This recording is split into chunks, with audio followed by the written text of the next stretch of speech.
Fala galera, sejam bem-vindos a mais um vídeo do Fórmula C e hoje é dia da gente dar sequência a esse nosso mini curso de GDT, tá? Então é a segunda aula. Se você perdeu a aula anterior, eu vou deixar aparecer aqui em cima o link para você poder acessar a playlist e assistir lá na nossa primeira aula, onde eu expliquei para vocês um pouquinho de onde vem o GDT, o que é o GDT, quais são aí os ganhos, ou um pouquinho dos ganhos que você pode ter quando você começa a aplicar o GDT. A gente também falou que o profissional da área de metrologia que tem um domínio sobre GDT, ele é um pouquinho diferenciado no mercado.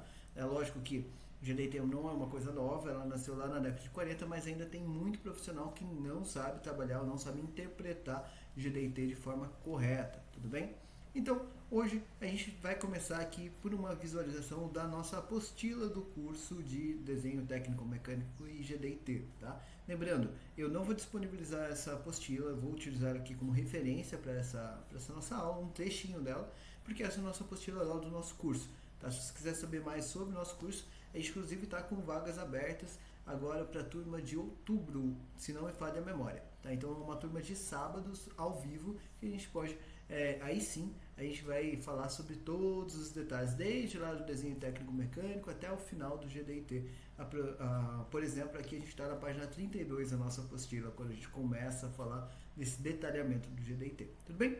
Bom, mas para a gente poder fazer aqui essa abordagem inicial, né, uma visão um pouco mais geral, aqui a gente já vai conseguir ter uma visão bem legal. E a primeira coisa que eu quero falar com vocês na aula de hoje é sobre um detalhe muito importante, que é o quadro de tolerâncias, galera. Se você já viu um desenho com GDT, você vai ter visto muitos formatos parecidos com este aqui, olha. O que esse formato aqui tem, né? O que é ele? A gente chama esse formato de quadro de tolerâncias, tá? Então é aqui que a gente vai escrever o GDT, tá? E por que eu falo escrever, galera? GDT, ele é uma linguagem, tá? Então ele é como se fosse um idioma, tá? Então você pode escrever em português e você pode escrever em GDT, é como se fosse isso. Assim como acontece lá na matemática também, né? Quando a gente trabalha com a simbologia de matemática, a gente também transforma aquilo num idioma específico. E para você ficar fluente nesse idioma, a primeira coisa que você precisa conhecer é justamente esse quadro. Esse quadro é onde a gente vai construir as nossas frases, ou principalmente onde a gente vai construir as nossas frases, tá? E ele é dividido em três partes. A primeira parte é onde está aparecendo esse símbolozinho aqui que parece uma mira, tá? Que inclusive é o símbolo de posição real ou posição verdadeira, tá? Aqui, nesse primeiro quadradinho, vai mudar esse símbolo. Tá? Então esse símbolo aqui ele indica pra gente qual erro, né? Então a gente está controlando. Então qual é o tipo de tolerância geométrica que a gente vai aplicar naquele local, naquela peça, naquela aplicação, tudo bem? Então esse primeiro campo é o sujeito da nossa frase. Então do que eu estou falando? Beleza? No quadrado do meio, esse retângulozinho aqui onde está esse símbolo de diâmetro 0,1, vão aparecer todas as informações referentes à tolerância. Por que eu falo todas as informações? Por exemplo, nesse caso é uma posição real, e a gente vai aprender na próxima aula o que é uma posição real, tá? A gente vai falar dos erros de localização, mas nesse caso seria uma tolerância, uma medição de posição real com 1/10 de milímetro de range de erro, né? Então de range de tolerância, ou seja, ele pode variar de 0 até 1/10 de milímetro. E essa é uma informação importante. O GDT ele é sempre um módulo, não existe resultado negativo de GDT, ok? Não existe resultado negativo de GDT. Por quê? O GDT ele fala de desvios, de erros. Ele pode ser para um lado ou para outro. Isso a gente vai analisar no desdobramento do erro, que é uma questão secundária um pouco mais aprofundada, que a gente não vai entrar no mérito aqui nesse mini curso. Mas lá sim você vai falar de direção, então está para a esquerda, para a direita, movimentado em tais eixos, em tais graus de liberdade. Isso sim, aí faz sentido direção, mas no relatório de GDT não existe resultado negativo. Por que eu estou dando ênfase nisso? Eu vejo um monte de gente querendo colocar resultado negativo no GDT. Isso não faz o menor sentido. Tudo bem? Ótimo. E o que vai acontecer, galera? O que isso quer dizer? Quer dizer que é o seguinte, eu posso ter uma variação, um desvio de 1/10 entre a localização de um determinado elemento da minha peça real, ou seja, onde ele efetivamente está na peça, com relação à localização que ele deveria ter. Então eu vou comparar, ele era para estar aqui e na verdade ele está aqui. Eu vou pegar a distância entre esses dois pontos e ela não pode ser superior a 1/10, tá? Então essa distância não pode ser superior a 1/10. E aí aparece aqui esse diâmetro. Ou seja, esse diâmetro ele modifica essa tolerância, ele entra como um modificador, dizendo que, na verdade, a posição, né, atual ela tem que estar dentro de um diâmetro, por isso é símbolo diametral, dentro de um diâmetro com o tamanho de 1/10. Ou seja, a distância direta é, na pior das condições, de 5 centésimos de milímetro. Ou seja, o que eu estou querendo dizer aqui, galera? Não se preocupe em entender essa parte. Depois a gente vai ter visualizações quando estiver falando de posição real mais claras disso. Mas aqui eu estou falando que tudo que vai aparecer dentro desse retângulo vai me fazer entender como a tolerância dessa característica funciona. Então eu vou ter uma noção da proporção dela pelo 0,1 ou qualquer outro número. Eu vou ter uma noção de como essa tolerância deve ser aplicada. Se existirem modificadores de tolerância, como máxima condição de material e assim por diante, ele também vai aparecer nesse retângulo. Tudo bem? Depois, galera, tem esses três outros aqui, olha. Esses outros três quadradinhos que eles juntos formam as referências, ok? Então, isso daqui são as referências para graus de liberdade, tá? O que é grau de liberdade? São 6 direções possíveis de movimentação de uma coisa no espaço. 3 delas são de translação, que seriam os eixos x, y e z, né, que a gente conhece bastante para quem a gente trabalha em metrologia. Normalmente x, esquerda e direita, y, para frente e para trás, e z, para baixo e para cima. Né? Não, normalmente. Então essas são movimentações que podem acontecer.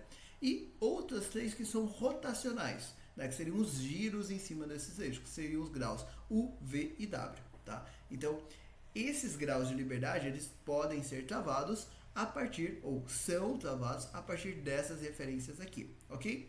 Dependendo do tipo de erro que você está analisando, ele pode até não ter referência nenhuma, inclusive a gente vai entender isso porque disso hoje, mas ele pode não ter referência nenhuma, ou ele pode ter até 3 referências. Então pode ter nenhuma, 1, 2 ou 3 referências ali dentro. Tudo bem?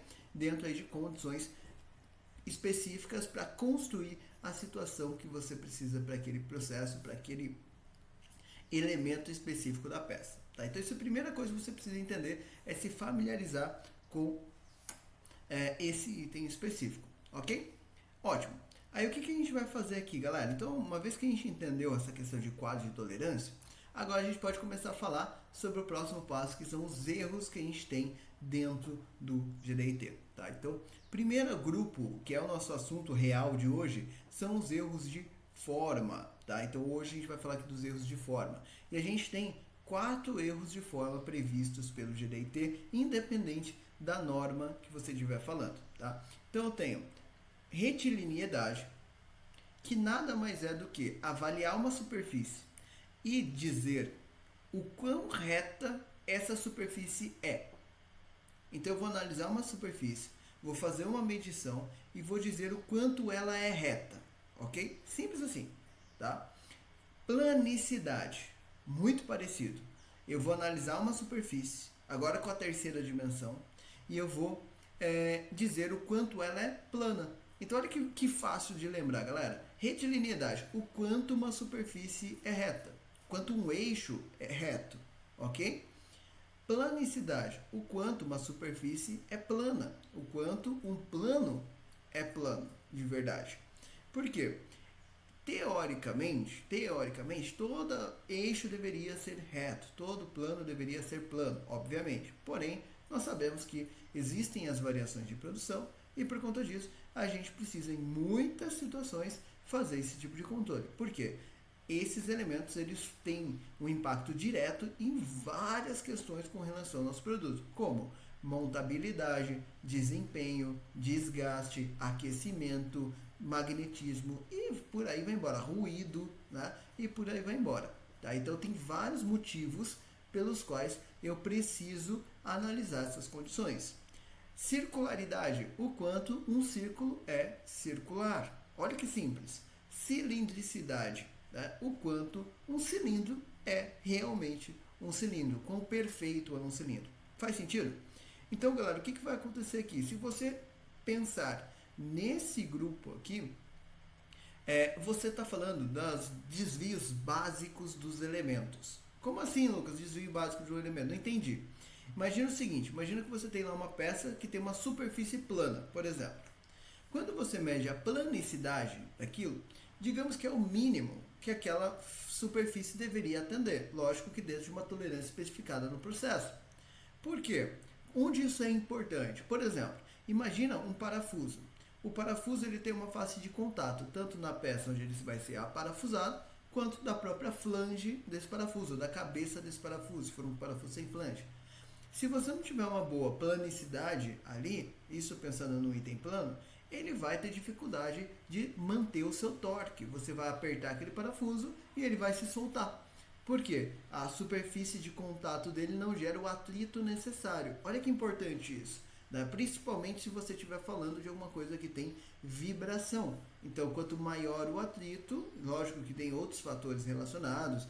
Vai ter gente aí que manja de parafuso, vai me falar que tem um ângulo ali na cabeça do parafuso ou na flange para ajudar com isso. Sim, mas para a gente simplificar aqui, o atrito que você gera, né, por conta disso, vai garantir que você tenha uma situação de planicidade diferente. Ah, não ficou claro ainda? Pensa no seguinte, quando você tem duas superfícies muito planas, para quem já trabalhou com bloco padrão, lembra deles.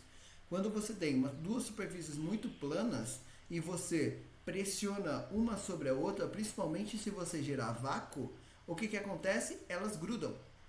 Por quê? Porque ela tem um nível de planicidade muito alto. Entendeu a ideia? Então a planicidade dela é ótima e por conta disso ela consegue fazer isso. Um bloco padrão com planicidade ruim, que é inclusive uma das coisas que a gente faz na calibração do bloco padrão, uma das coisas que a gente verifica, né? Um bloco padrão com suas faces com planicidade ruim não consegue ter o mesmo efeito. Então quando você começa a ter arranhões, quando você começa a ter desgaste entre as suas superfícies, ele não tem mais esse efeito, ele começa a perder essa propriedade. Tá? Então, justamente porque você está deformando essa planicidade. Fica mais claro dessa forma? Outra situação que você pode ter é o seguinte, vamos pensar em circularidade.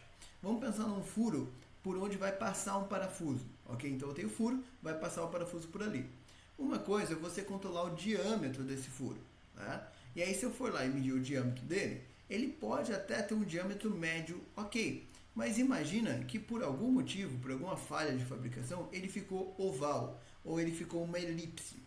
Pode acontecer que o diâmetro médio dele seja ok, porém o parafuso não passe, porque ele fica apertado em um ponto. Dependendo do processo de fabricação, isso pode acontecer e pode ser um problema muito grave. Porque se eu medir só o diâmetro, eu vou acabar aprovando uma peça que não vai ser funcional. E aí a gente volta para um ponto que a gente conversou na aula passada. O objetivo do GDT é trazer uma análise que seja mais funcional. Tá? Então toda essa verificação aqui ela é a base para funcionamento, aplicação e montabilidade do seu produto. Então, como eu estou dizendo que essas informações, né, que esses erros de retiliniidade, planicidade, circularidade e cilindricidade são básicos, eu nunca vou ter referência para esses erros. Ou seja, o que isso quer dizer? Se eu tivesse qualquer um desses erros aqui naquele quadro de tolerâncias que a gente conversou, como que ele apareceria? Aqui apareceria o símbolo daquele erro, planicidade, retiliniidade, circularidade ou cilindricidade. Aqui apareceria o tamanho dessa tolerância, então o quanto é aceitável, e esses quadrinhos não existiriam. Não faz sentido ter referência para a planicidade. Não faz sentido. Por que, Lucas? Vamos pensar o seguinte, eu vou pegar aqui, olha, até espero que apareça legal aqui para vocês na minha câmera, mas eu vou pegar aqui meu celular, por exemplo. Vamos imaginar que eu estou considerando, a Ceri se meteu na conversa, mas vamos imaginar que eu estou considerando a planicidade dessa face superior aqui do meu celular, do fundo do meu celular, ok? O que quer dizer as referências? As referências são movimentação. Se eu girar o meu celular, ele continua sendo igualmente plano. Ou seja, o que vai acontecer? Se eu fizer movimentações, posso colocar ele para cima, para baixo, colocar onde ele quiser, isso não muda o quanto essa face é plana. Faz sentido? Ou seja, por conta disso, não faz o menor sentido você definir referências na medição de tolerâncias de forma. Tudo bem? Qualquer dúvida, deixa aqui nos comentários, eu vou ficar feliz em ajudar vocês, tá? Então, entendido isso, o que eu aprendi até agora? Erros de forma, eles têm a ver com a comparação daquela geometria, então uma linha com uma linha, um plano com plano, círculo com círculo, cilindro com cilindro. Então, eu vou comparar essa geometria, só que se eu não tenho referência, com o que eu estou comparando? Com a perfeição. Estou comparando com a linha com uma linha perfeita. Então eu estou pegando uma linha perfeita, obviamente ela é calculada matematicamente, porque não existe linha perfeita, e eu vou avaliar o seguinte, olha, se fosse uma linha perfeita, ela seria assim, a linha real está desse outro jeito. Aí eu calculo o desvio entre as duas, comparando as duas, e a partir disso eu tenho o erro de retiliniedade. Planicidade, plano perfeito comparado com o plano real, avalio o desvio entre os dois, eu tenho erro de planicidade.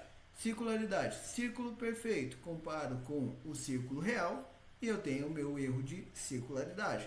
Cilindricidade, cilindro perfeito, comparo com o cilindro atual, comparo os desvios e eu tenho o meu erro de cilindricidade. Percebeu? Então não precisa de referência, ou melhor, não faz sentido ter referência. Tudo bem? Estou enfatizando porque é um erro bem comum que eu vejo nos laboratórios, ok? E aí, galera, só para a gente poder entender, deixa eu passar aqui um trecho que não faz sentido aqui para a gente, mas para a gente poder conversar sobre alguns aspectos importantes, tá? Então, primeiro detalhe, galera, retiliniedade. Então, para a gente poder entender como isso funciona mais na prática. A retiliniedade, ela pode ter duas situações. Ela pode ser apresentada aqui dessa forma, como esse exemplo aqui. Então, tem, olha, retiliniedade, o símbolo, o tolerância de 3 centésimos, tudo bem? Em cima de um cilindro. Percebeu que a setinha da linha de chamada, ela está aparecendo em cima do cilindro, né? Em cima do corpo ali do cilindro? Por conta disso, como que eu faço o entendimento lá na metodologia para medir? Eu fazer dessa forma aqui, olha, a linha que eu estou considerando é essa linha aqui em cima do eixo, e pode ser em qualquer seção, tá? Então, se você quiser até fazer mais de uma seção aqui na circunferência, tudo bem. Mas pode ser qualquer uma, qualquer seção que você fizer tem que atender, a não ser que seja especificado de outra forma. E o que eu vou fazer? Aqui ele está simbolizando, né, uma máquina tridimensional, mas poderia ser com um relógio comparador, um relógio apalpador, muitas vezes a gente utiliza, tá? Então pode ser com equipamentos convencionais também, ok? E aí o que a gente vai ter aqui? Olha, eu vou fazer a medição dessa linha e vou avaliar quanto que eu tive de desvio aqui no eixo de altura, que normalmente é um eixo Z, ali pra gente. E essa informação eu consigo depois comparar com uma linha perfeita. O quanto que ele flutuou, amplitude, menor ponto, maior ponto, eu tenho o erro de retiliniedade. Simples assim, galera. Percebe que não é nada complicado, né? Outra possibilidade que você tem da apresentação da retiliniedade é essa outra aqui, olha, onde você tem o diâmetro, então, desse mesmo eixo, 10 milímetros, mais ou menos 5 centésimos, isso não faz diferença aqui pra gente.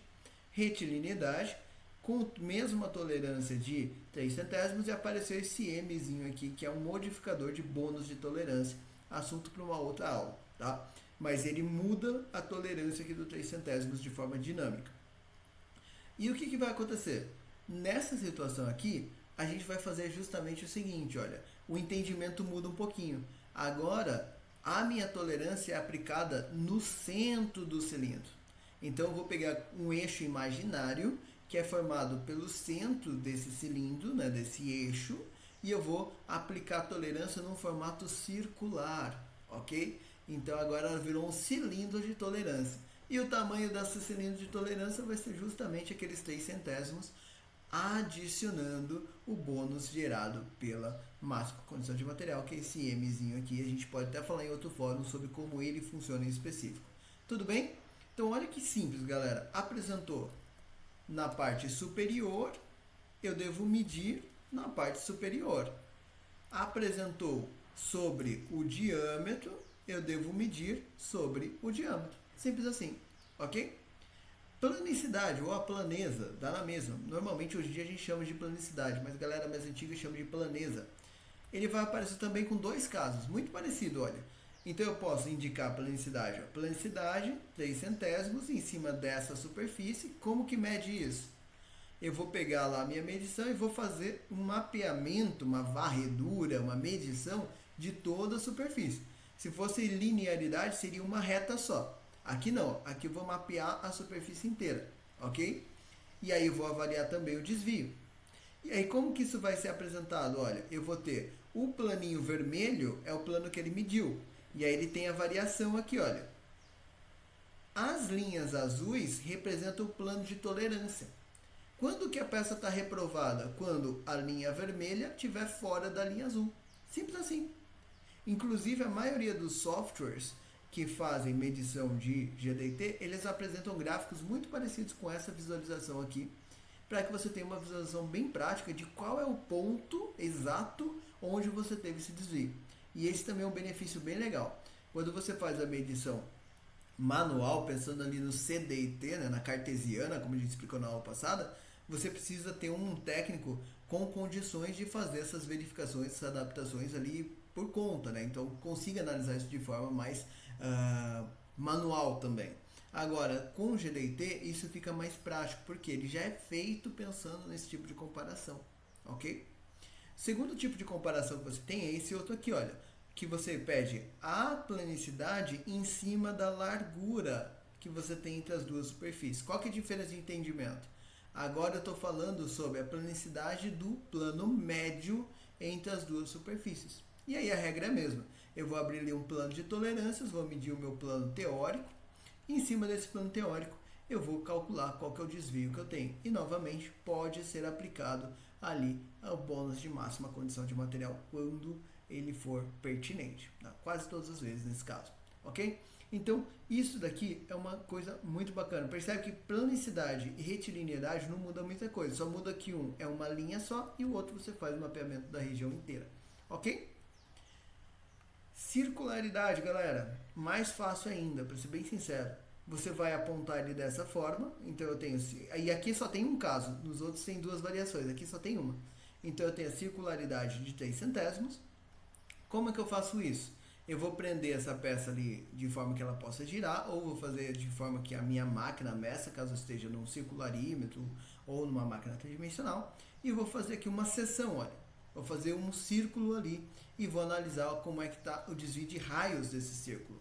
E aí como que ficaria isso? Olha, eu tenho ali o círculo vermelho, é o círculo medido, perceba que ele tem ali um desvio, e eu tenho aqui os dois círculos azuis que apresentam os ranges de tolerância.